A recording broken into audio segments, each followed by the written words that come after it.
Sa kabila ng teknolohiya at kaunlaran ng panahon, marami sa ating mga kababayan na nabubuhay pa rin sa abang kalagayan. Isang bagay na hindi lamang problema sa ating bansa, hindi sa buong mundo. Samahan niyo po ako, si Aiko M. Pangan, sa paglinig sa himig na hindi napakikinggan.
Paano po kayo umuwi?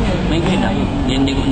Hindi ko marating doon na walang may guide po kayo. Eh di bali po, kung may guide po kayo, di bali po, anong oras niya po kayo pinadala dito? Saka anong oras niya po kayo sinusundo? Alas, porbe sa anong oras yan. Kasi, minsan naman, hirap din naman ang katawan namin. Layo pa ng biyahe namin. Ang alas 11 hanggang alas 9 ng gabi. Eh, kumusta naman po yung kita niyo po? Hindi naman kasi mga pangkaryan ng mataan dito, katulad din ninyo eh.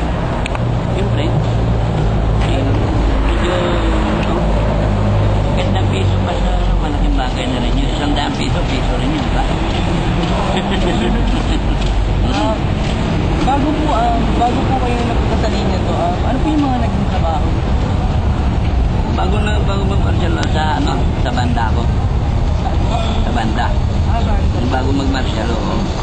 Ano pong tinutulog mo sa banda? Ayan, mga Balbasolong ka po yun. Straight track kami. Lagi-lagi naman yung nandito eh. May nagbibigay sa kanya?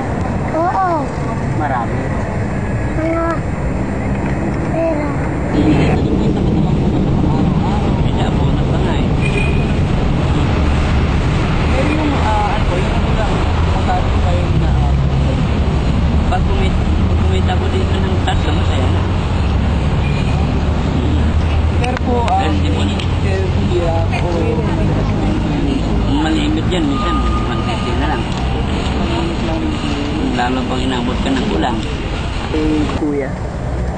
Well, iba siya sa iba kasi yung iba nandilimos lang, as in nakaganyan lang ang kamay. Siya, meron siyang amplifier at gitara para makapag-serve kahit konti. Pag naman, maaraw po, di ba masyado mataas ang araw dito, hindi po ba kayo nahihirapan? Kasi syempre yung mainit po tapos... Hindi, may payong naman. Dala. Pakiramdam. Lagyan naman sa bibig mainit. Yung mga kaya sa pawis mo gagaling.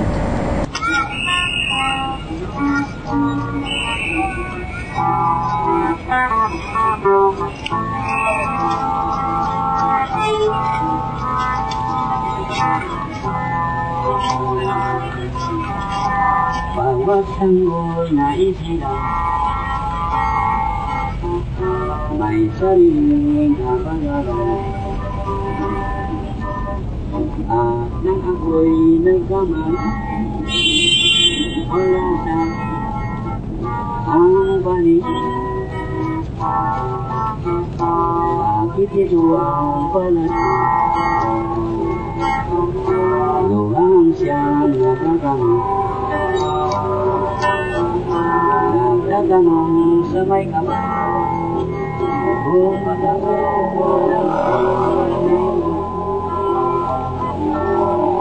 nasa anong liwanag, ito landas ng aking buhay, katulad kong isang api na pinagkaita ng tadhana.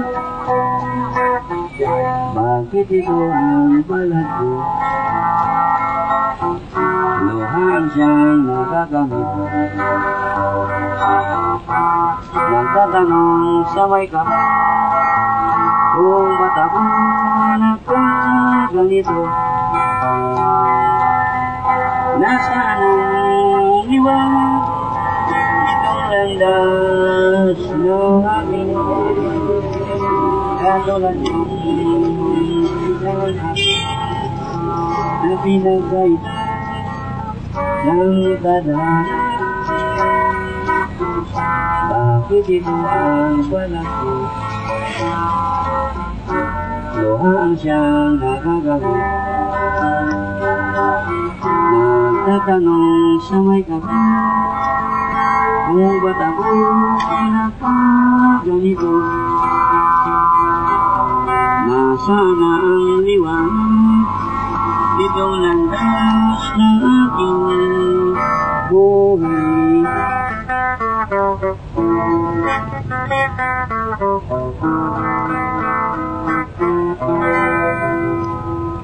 Isa lamang si Mang Johnny sa sumisimbolo sa kahirapan dito sa Pilipinas. Marami pa tayong mga kababayan na naghihirap sa iba't ibang paraan. Nasa sa tao lamang ng gobyerno at tao ng lipunan kung paano sila matutulungan.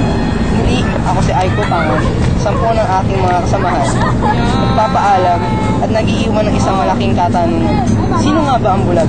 At sino ang nagbubulag-bulagan sa atin? Mga matay malanglag, panaag mo sa kanyang mukha ang kahirapan. Maghapon siya sa mga daan, nanghihingi ng konting tulong, at madalas niyo siyang hamakin at libakin.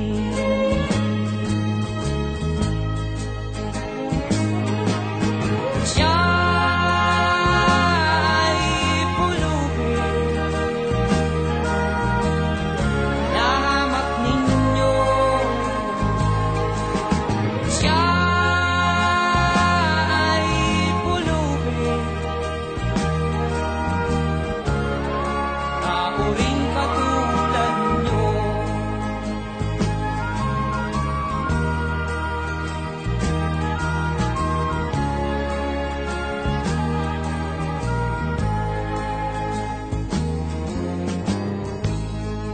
At pagsapit ng dilim,